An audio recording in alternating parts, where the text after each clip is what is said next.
Good evening. Good evening. On this cold evening, In I want Boston. to take the opportunity to thank you for braving the weather. Uh, the speaker, Carlton Barneswell, is going to focus on prostate cancer and trying to understand treatment options that are available. Will not be with us this afternoon, this evening, because of from some unforeseen problems getting here, he will not be with us. So I'm responsible for the education that you're running this evening. So again, I just wanted to take the opportunity. It is cold outside. I won't say just cold, it's frigid. And thank you for coming and participating in our weekly webcast. I wanted to also take the opportunity to kind of thank the online viewers who are sitting comfortably in their homes or at remote locations. But again, thank you for tuning in this Wednesday. It's always important to kind of thank the people that support PHEN. And we have sponsors, partners that support and allow us this opportunity to hold this educational summit, which we have every week, every month. And so just take a look at our sponsors, and I want you to take the time to really appreciate that. We have a lot of support. But I wanted to make sure we recognize that we're in the Dana-Farber, and they give us a tremendous amount of support. But also wanted to take an opportunity to thank the survivors and caregivers that are here tonight. I want to take the opportunity to thank all the folks around the country who tune in, take what we talk about on Wednesday night or at our outreach programs and spread the word. So before I let you go, there's also, it's one thing I wanted to say also. This week, this Monday was Veterans Day. And it's important, I'm a military brat, so it's not just the Veterans Day that we should appreciate our troops, but it's every day. But just that point, just wanted to remind you of Veterans Day. So,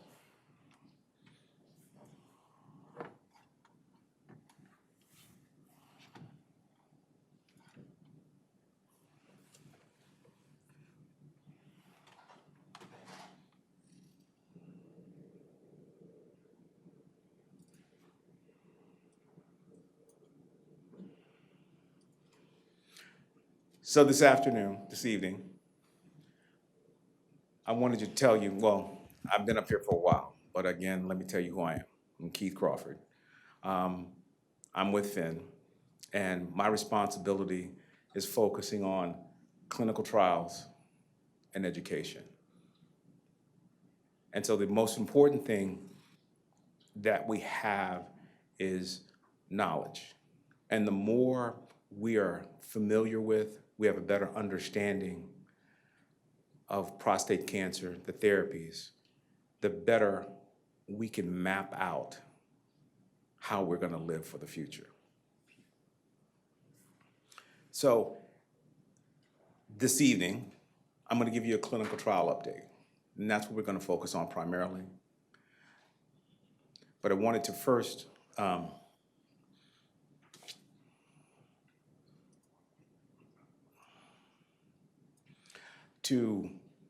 understand if you need information, the PHEN portal is an excellent source of information that you're going to need. Questions, terminology, and information about clinical trials.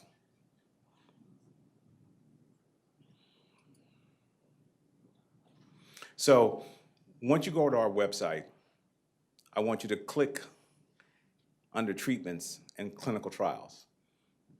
And under clinical trials, there's our portal, the PHEN Clinical Trial Rally portal. And as you scroll down, you'll get captions and sections that either you have questions that you have or need to be answered. If you want to go back and look at some of the basics of prostate cancer screening, if you need terminologies to understand what a clinical trial is, what are the terms that they're using, then you have an opportunity to go to the National Cancer Institute link.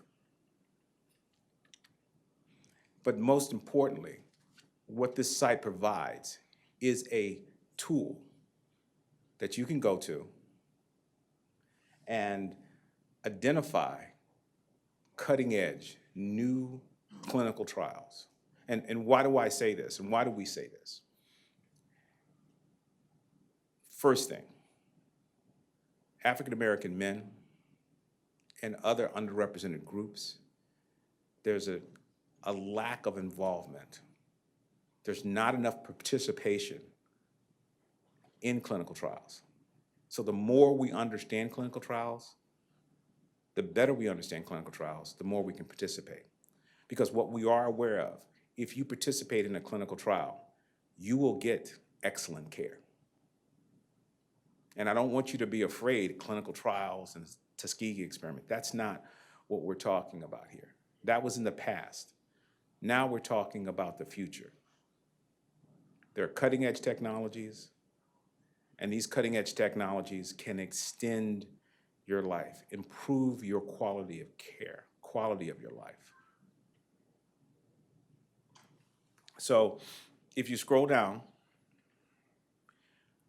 we highlight clinical trials that are cutting edge, impactful clinical trials that you should look for.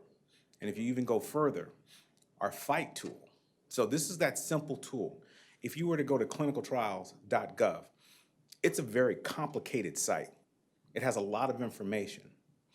But what PHEN has done is brought it down to 6 buckets.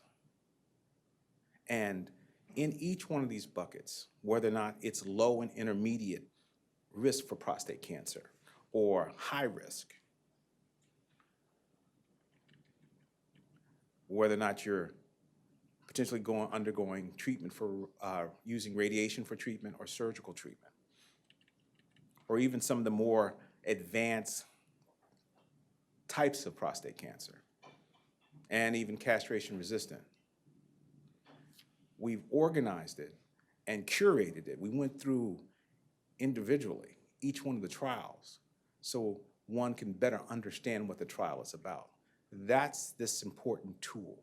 So I wanted to take a few minutes just to kind of walk you through and get you to this site. So if you click on, I have a better one. If we click on, oh, my response is so slow. But the objective is, once you go into one of the buckets, and in this case, in this clinical, we're looking at clinical trials where there's no longer response with your ADT, your androgen deprivation therapy. So castration resistant. So in this pool, you'll have a list of clinical trials that meet that criteria. So if you're a patient or you're taking care of a patient or a survivor, and you fall into that category, you can have an opportunity to thumb through and look for something that may suit you. And it's not just you doing this by yourself, because the tool is interactive. You see it and interacts with online, but it interacts with us. So if you have questions about the tool, you can always call to get information, further information.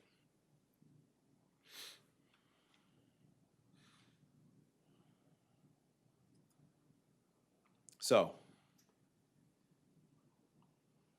I wanted to take it and focus on some therapies, new clinical trials that are coming out, that are out. And it's not the first phase 1. So if we talk about clinical trials, let me backtrack. When we talk about clinical trials, we have 4 phases. Phase 1, and phase 1 is that period of time where the investigators are trying to figure out, is the drug just safe? Phase 2 is still trying to collect information, but it's about the dosing. So what is the appropriate dose to treat this particular cancer?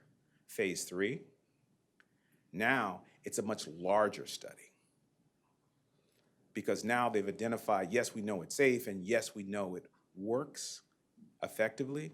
Now we have to look at it at a large number of people. Now, what's interesting is if you go through and look at all of these clinical trials that are out there, we find that those clinical trials for drugs, that there are cancers that exist within inside the African American population, there's not a lot of us there. So again, we have to participate, but the only way for us to participate is to feel comfortable and safe that we're going to get the best care. And that's why we're here. And that's why we have this segment, our clinical trials update. So I like to teach, but before we go into details about a clinical trial, let's just go over some terms. And it may be elementary, and the majority of people in here may understand it, but there are a lot of people out there, and even in this room, may not understand clearly what we're talking about. So we have steroidal anti-androgens. So I know you've heard that term. Now, what's interesting about these compounds is they're similar to androgens, these sex hormones, testosterone, estrogens. So testosterone for men, estrogen for women. The structure of the compound is very similar to these compounds. But what's interesting about these therapies is that it's not as targeted as what you would think it should be. Steroidal anti-androgen compounds have what they call off-target, so they can influence other tissues of the body. So, and that's why scientists have worked feverishly to get to a point where you develop non-steroidal. Now, these are not structurally similar.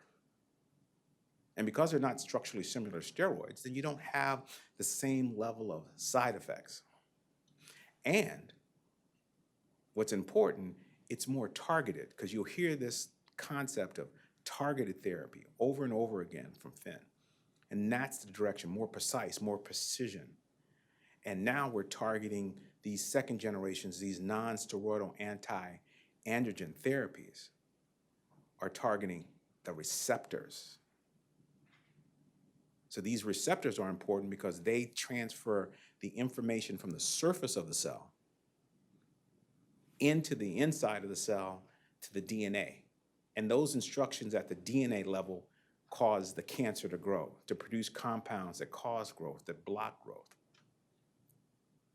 Metastasis.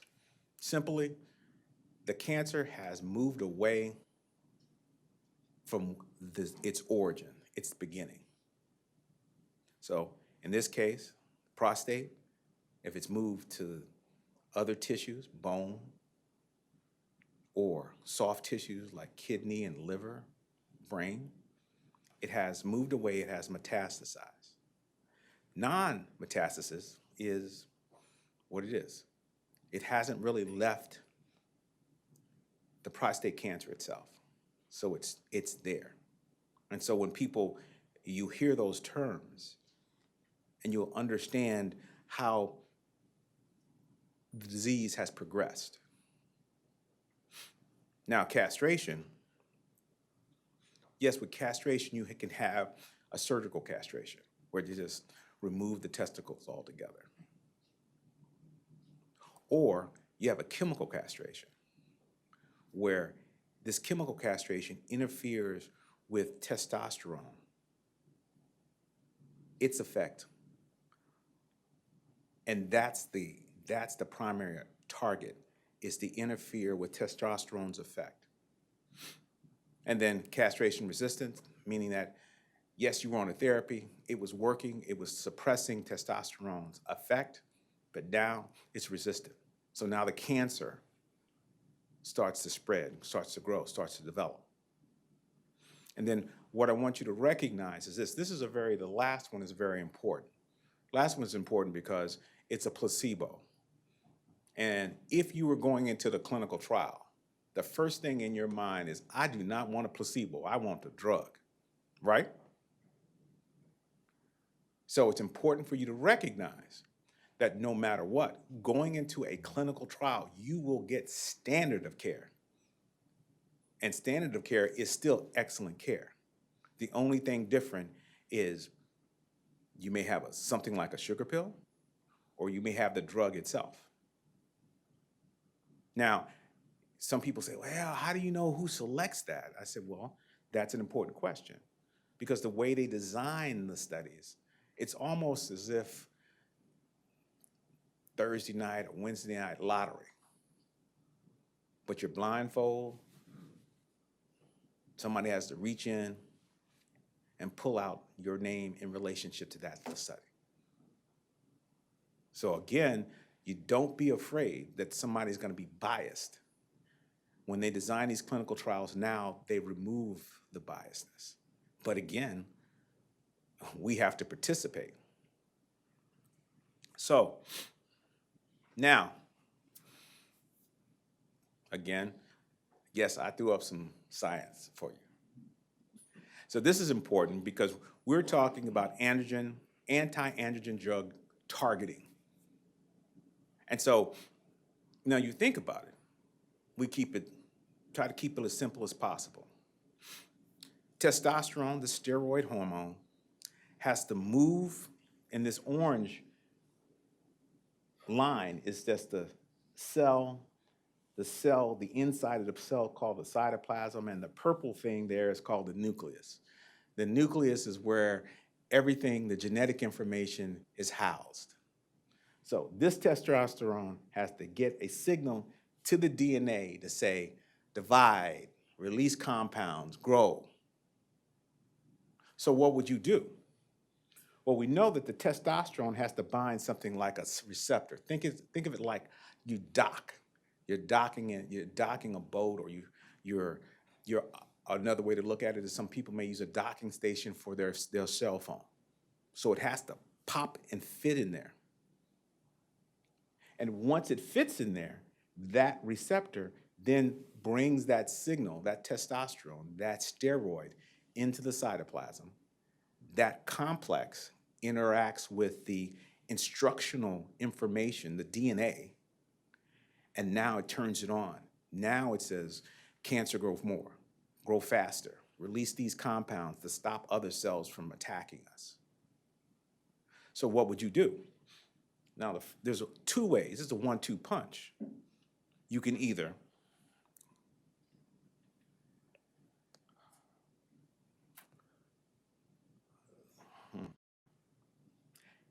anyway, there is, it's not showing up again. It's a 1-2 punch. In this case right here, a drug can be designed that competes for the steroid. So now the steroid can't dock into the receptor, okay? Or what you can do is have a steroid or a compound that's non-steroidal that can kind of interfere with the steroid receptor itself. So now testosterone can't even fit in there. So the big picture here is either you can interfere with the synthesis of the receptor or enzymes that pass the signal on, or you can just block it. So the compounds, the clinical trials that I'm going to talk about today, there are two. are using that pathway, a different pathway to block it.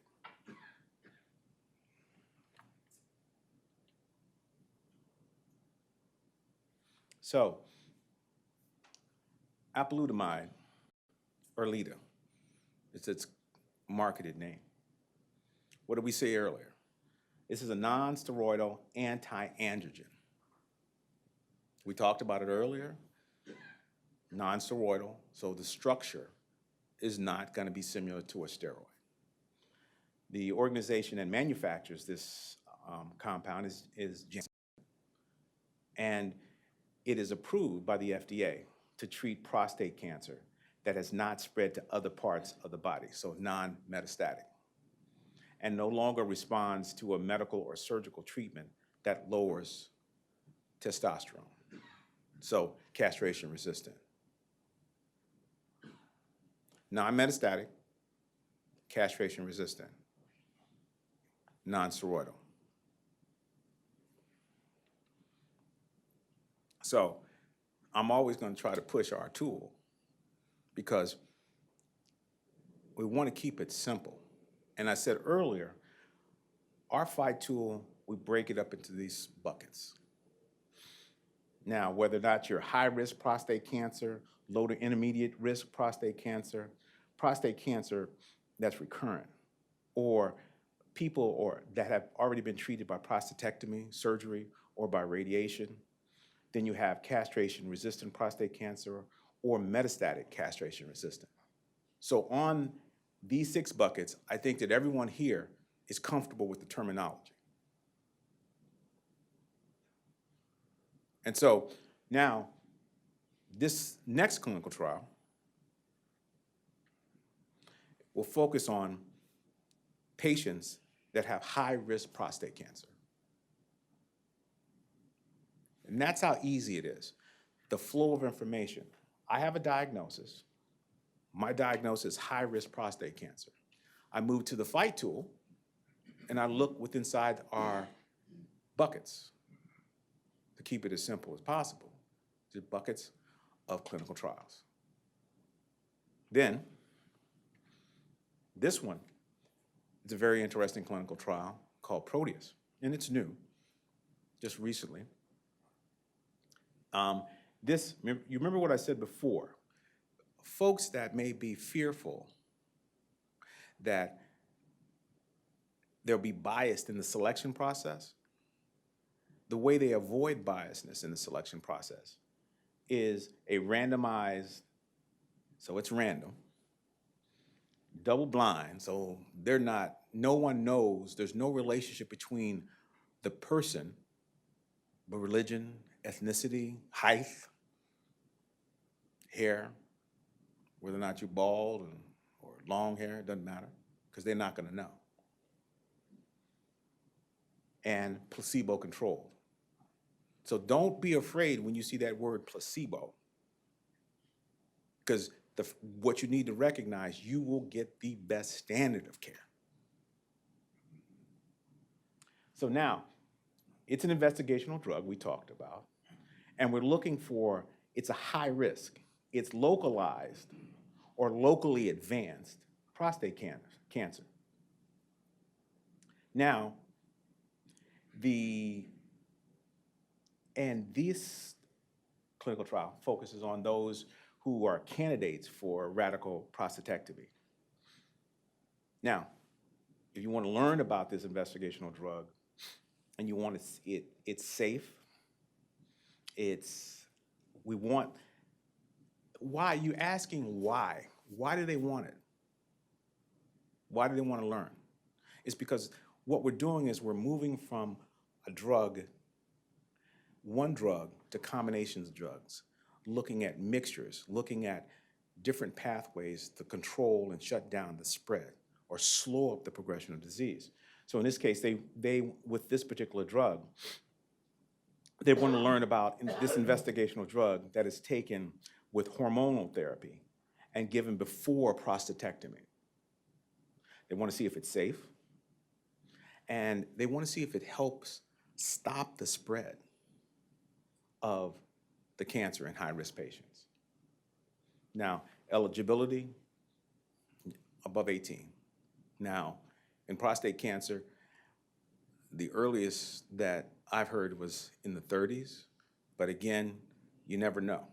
So starting at 18 as an adult, again, the person has to be diagnosed with locally advanced or localized high-risk prostate cancer. But what's important, even though we give you this information, it's very important that you speak with your clinicians. And why is this important? Why do we regularly hold these educational sessions? So when you go in and meet with your physician, you have a good understanding. You're confident. You're not afraid. Knowledge is power. So now, I have to rely on my fight tool again. But this time, instead of looking at a high risk, I think I'm going to focus on metastatic castration-resistant prostate cancer.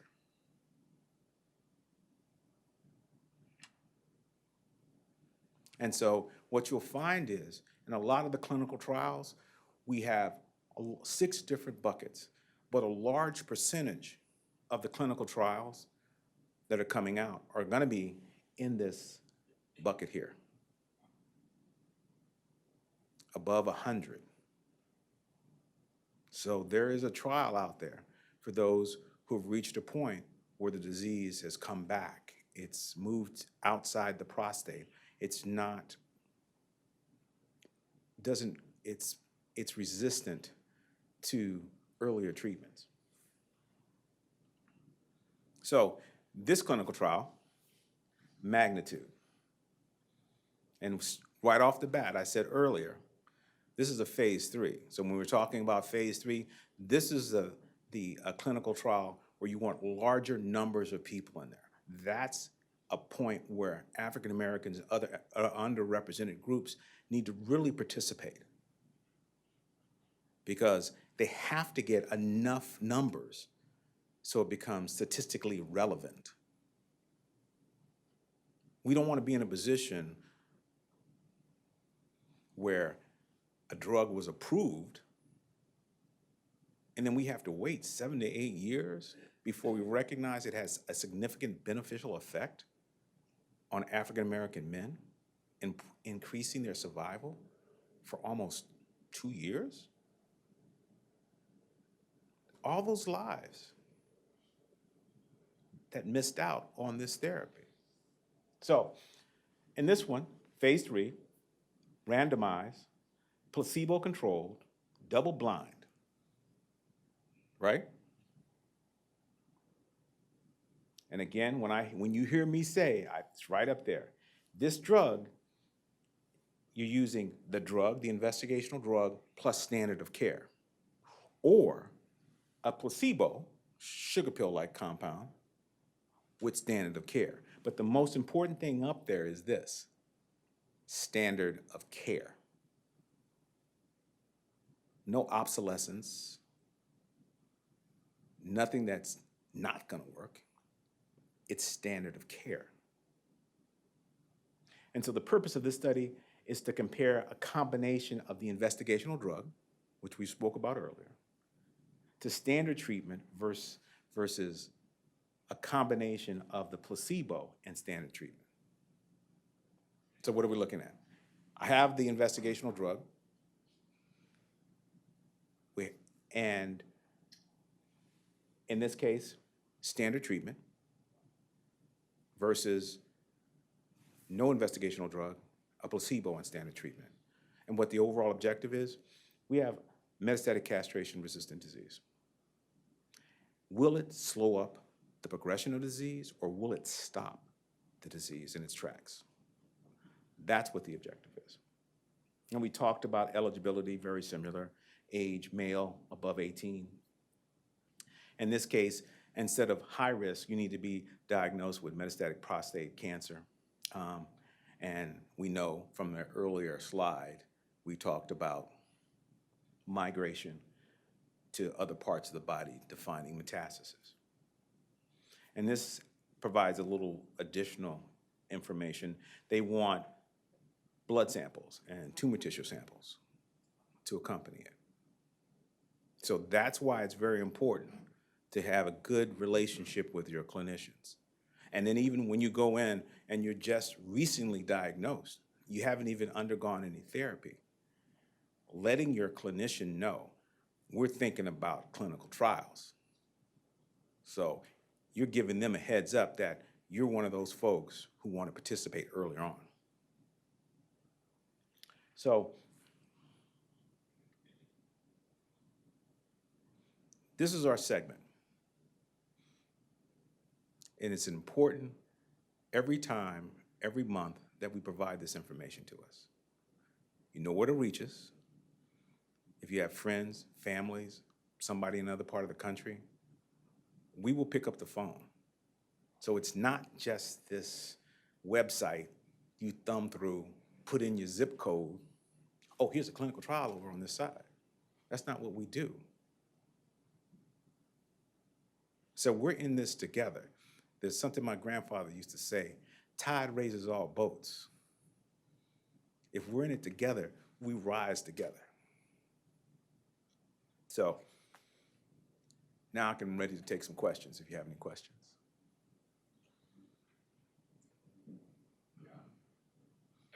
You keep talking about clinical trials. How do you hear about these clinical trials?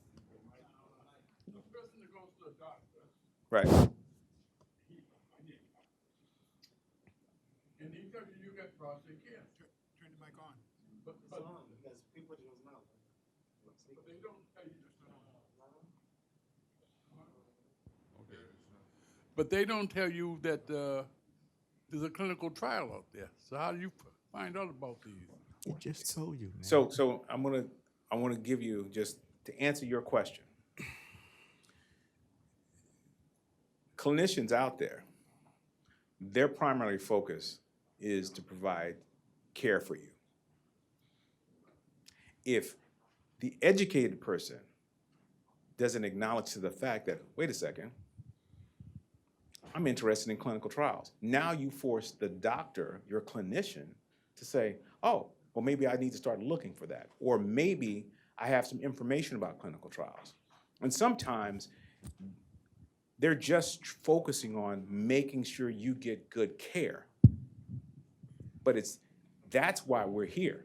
The question that you asked was a very important question. So I want to say it again. He asked me, so that's telling me that you went to your clinician and the clinician is not providing you information or encouraging you about clinical trials. Is that the fact? So I'm gonna say it again, is that the fact? So where are you gonna go? And where would you tell a friend, a family member, somebody in the other part of the country where they need to go if they want information about clinical trials?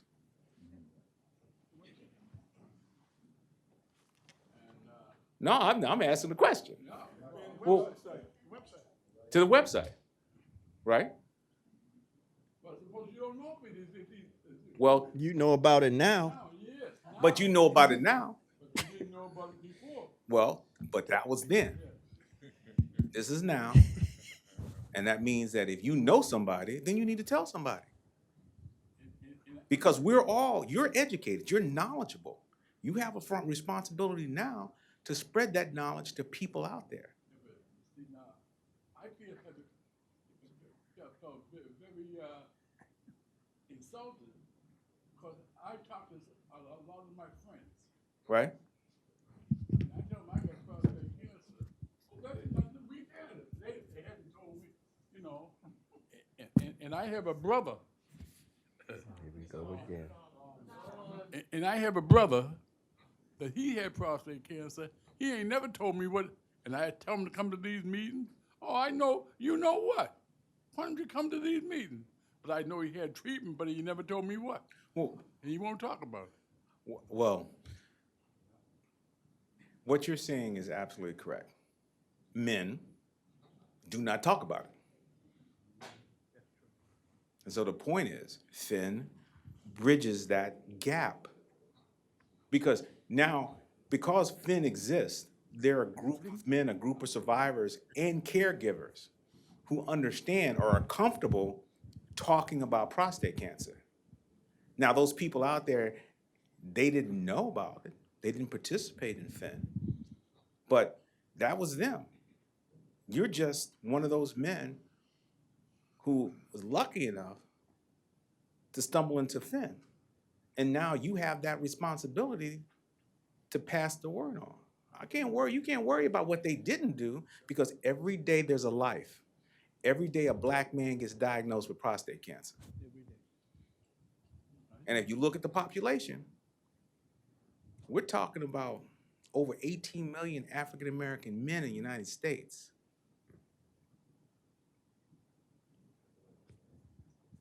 That's a lot. And it's not going to change. Prostate cancer will affect our population. You know, a few years ago, Get the mic.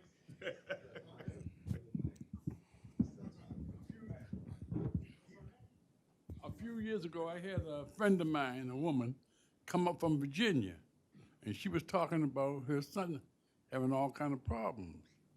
So I said, I'll be by tomorrow night, and I had some of the flyers and stuff from PHEN. I even had a disc they had. So anyway, I took it to her, and she took it to her son, and he looked at it, and he went right to the doctor, and they treated him with cancer. So I what? feel good about that. Well, so that you should feel good about that, because what did you just tell us? You were just basically an example. We're not talking about you're going out there knocking on doors and handing out brochures. When somebody comes to you and talks about this concern, and a lot of them are wives, daughters, sisters, caregivers, you have that information that you can pass on to educate. This ain't just a free dinner. We expect something out of you too. Next. Yes, sir. My concern is the clinical trials 1, 2, and 3, Right. and it's confusing to me if I join a clinical trial because I want to get better Right. and I receive a placebo. Why would I want to join a clinical trials if I'm not sure that I'm going to get treated for something that's going to help me? So I want you guys to hear that. So that is a very important question. I did talk about it. True. And I did give you an answer, but I'm not coming back to you in that fashion. That means that I didn't effectively deliver that message. And what you did recognize was something that was very important: placebo. The moment you hear placebo, it's like, I don't even want to be involved with anything, because I don't trust those people to give me the right treatment. Right? Because that's the fear. And that's why I needed to break it down. Standard of care. And so standard of care in a clinical trial is the standard of care that you would get outside the clinical trial. But the point is, in a clinical trial, you have additional resources that will work with you. They want you to be successful. So that means you're going to get the better quality of care than just being with a single clinician. You're going to have a team of investigators who know your name, who meet with you, who listen to you, who collect that information about side effects or how you're feeling, because they have to collect that information. So whether or not you're concerned about the placebo, you should be concerned about care, standard of care, plus. Because you're going to get standard of care outside, but there's plus where you feel comfortable, where there's more than one person looking at your case. And then? I understand that they're looking at it, but I'm not getting really treated with anything that's going to. But you're being treated. So let me go back. You're being treated with the standard, if you didn't participate in a clinical trial, you get the same level of treatment. Protocol treatment. Yeah. The clinical trial, you have people also involved in your care, more than one, who are constantly looking out for you, monitoring you, and making sure you're okay. You may not get the investigational drug, but the quality of care is higher for an African American than it is if you were just in a single practice. And this is generally speaking, but I'm comfortable to say the quality of care, and it's already noted and reported in the literature, and it's already suggested and known that the quality of care is different, and it's better if you participate in a clinical trial. So the point that you're bringing up, the apprehension that you convey is very important for everyone to understand, because you're not the only one out there. It's like, why would I participate in something and I'm not even gonna get the drug that's gonna make it get better? But we can assure you that you're gonna get the standard of care, the best standard of care that you could possibly get. And that's worth more than anything else. And then the investigational drug is almost like the cherry on top.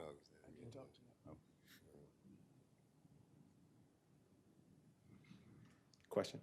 Yeah, if there was a clinical trial for me, I would definitely go into it with the understanding that I know there's a possibility I would get a placebo, because that's the way the trial has to be for it to work out fairly. Right. I understand that. But my wish would be to get the drug. I am interested in no standard care. I want to get cured. I mean, but I understand how trials work, and that has to be done. So I would go into one, but I would be praying that I get the drug. Because right. Standard care, I wouldn't be interested in that. Because that everybody wants because what they're doing is it's a combination, 1-2 punches. Theoretically, it's what they're looking for, that possibility. Will this work if I knock out these 2 items? And I understand what you're saying, because everybody would want to go in. But the one thing I can say is this: your chances of getting the investigational drug is fair. You have the same chance as everybody enrolled in that trial. Because what did I say? Randomized, double blind. That's like you cut the light off in the room. You can't see anybody. And then somebody blindly selects a number, and you happen to be that number, but they don't know the person who's associated with that number. Yes, sir. Is there a percentage attached to the number of people who get the drug? Is it 15%, 20%, 25%? Is there a percentage? Well, it's interesting. So I can interpret it a couple of different ways, and I'm going to interpret it one way. Okay. Prostate cancer drugs, African American men are not at the percentage that they need. So if we make up 14% of the population in the prostate cancer space, and we only are 2% in the drug, I think we got a better chance of getting that clinical trial, because they're going to have to increase the numbers of African American participants. So that's the percentage number that I'm looking at. Now, rephrase your question, or restate your question, I should say. Okay, out of all the people who apply for this clinical trial, what is the percentage of those people who receive the actual medication? That's going to be on a trial-by-trial basis, but within inside that population is going to be 50-50. So if you're going to be in a clinical trial, you're going to have numbers of 1,000 in this case, the investigational drug plus a placebo, and placebo and standard of care. So standard of care, placebo, investigational drug, placebo. They're gonna make sure that the numbers are very equal. So 50%. Yeah, I see 50 cents, close to it, Okay, I mean, Yeah. I know it's not exact, but but very close to it. thank you. Okay.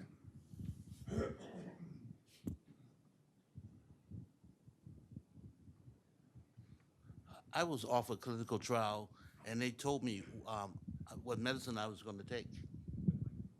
Yeah, Yeah, yeah.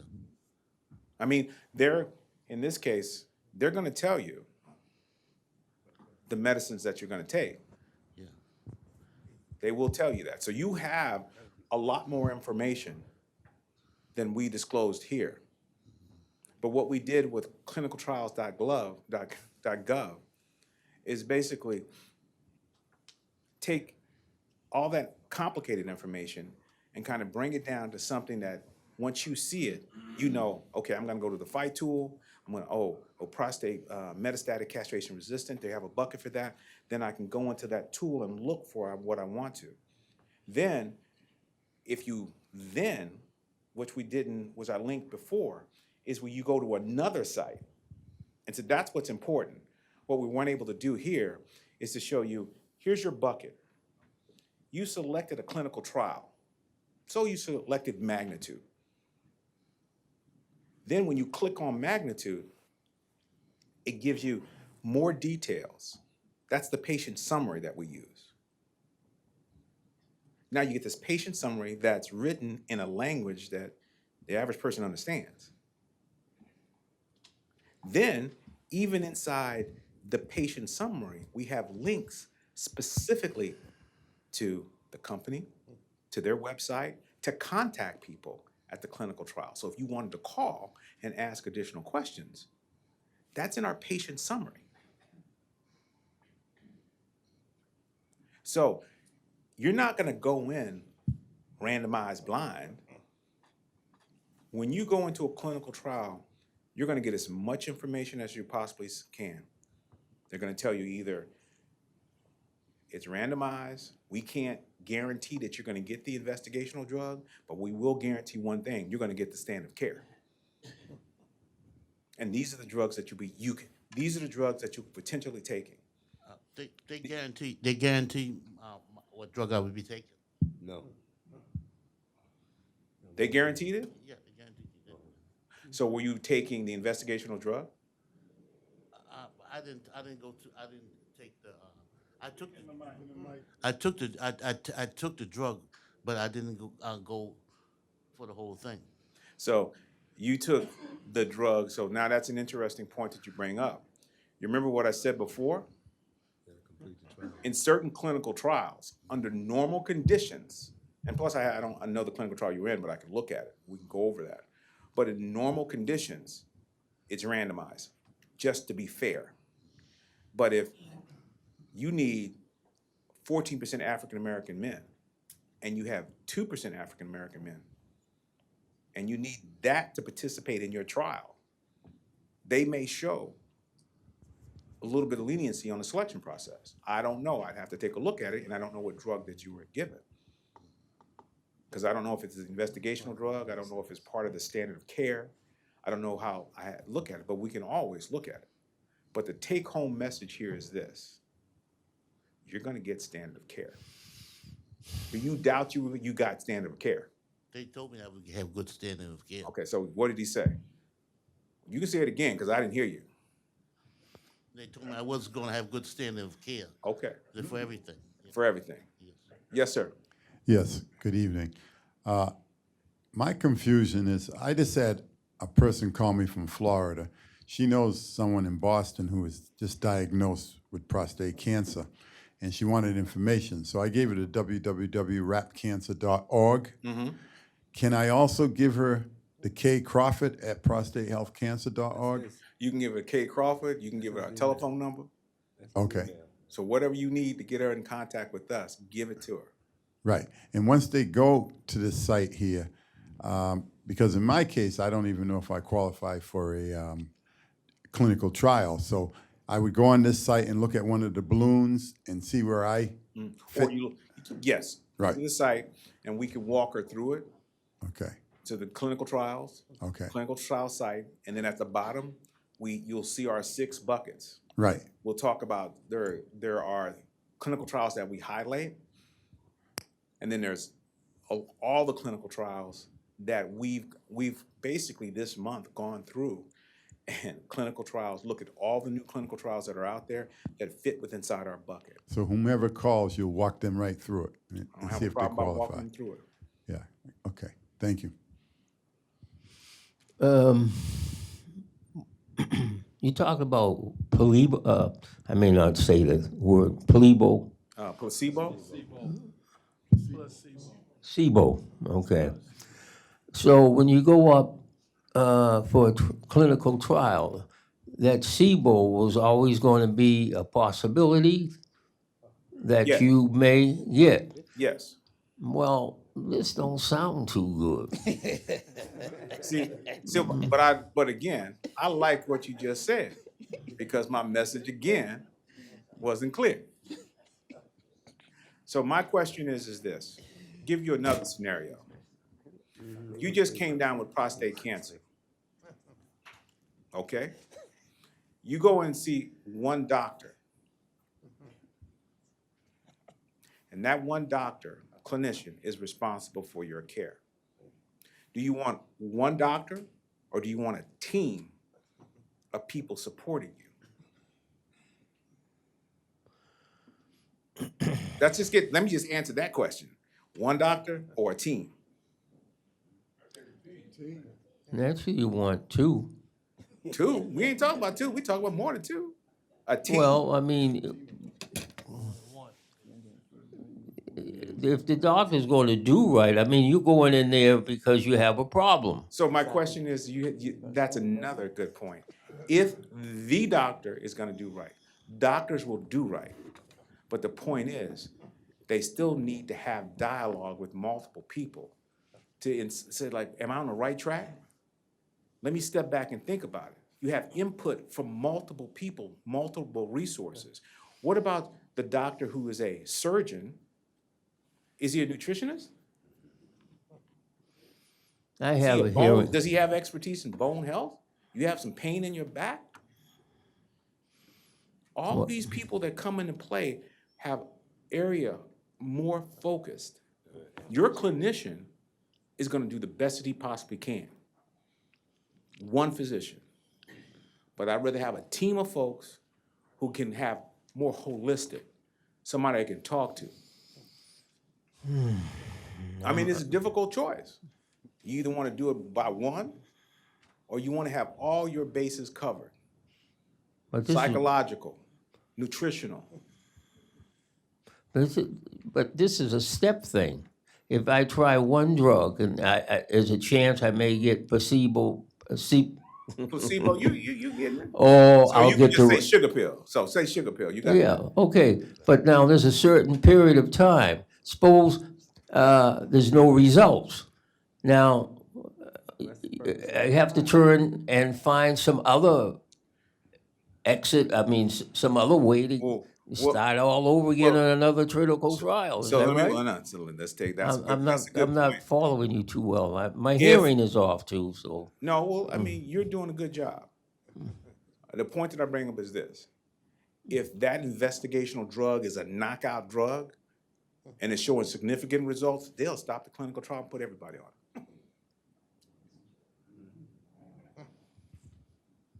So there's not gonna be any mediocre stuff.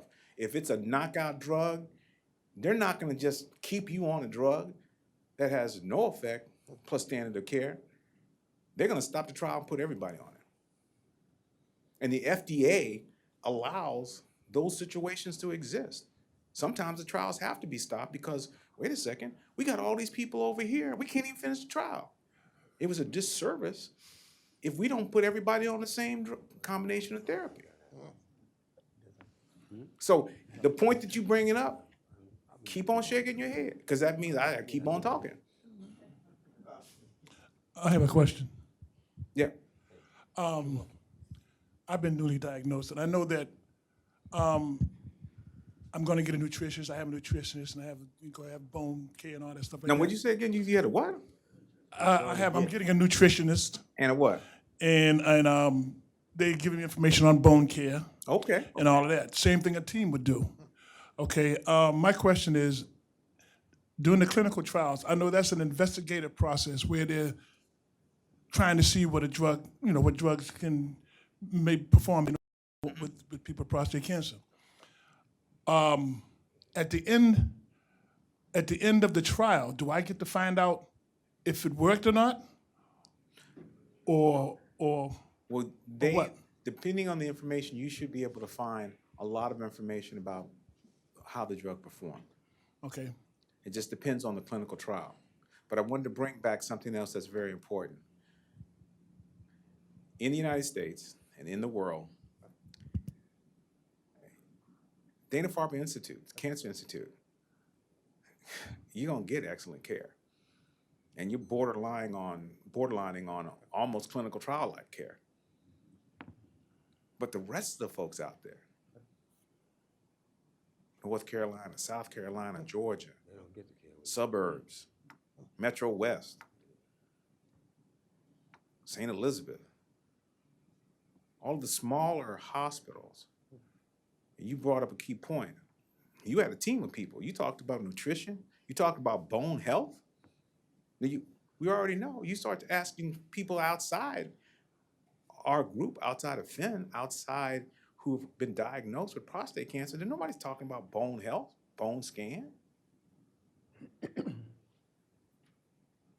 So I wanted to highlight that because here you're gonna get the top care. But you can, if you participate in clinical trials, that cherry on top. I'm sorry. You mentioned the 3 stages of clinical trials, 1, 2, and 3. Well, there's 4, but Four. I did mention 3. Okay. And it sounded to me like by the 3rd stage, the drug seems to be pretty much accepted. Yes. At that stage, then, are there any clinical trials that everybody get the Yep. drug? Yep. If you'll see, when we weed out, we manually go through. Phase 1, we don't even put phase 1 in there. Phase 2, not borderline phase 2 where you're looking at whether or not it's a safe drug. We're just looking at the dose. We know it works. Now we're looking at whether or not what doses you need to use. That's later on phase 2. Phase 3, we already know dosage, everything. Now we just need, instead of 100 people, maybe 1,000 people, maybe 2,000 people to participate in the clinical trial. So that phase 2, phase 3, that's the sweet spot. We're not, in our tool, we're not bringing phase 1 clinical trials. We've already weeded to the point, it's like, if you make it to phase 2, that's the one we want you to start on. Because when you're in phase 2, then can you go to phase 3? But at least you're in the game.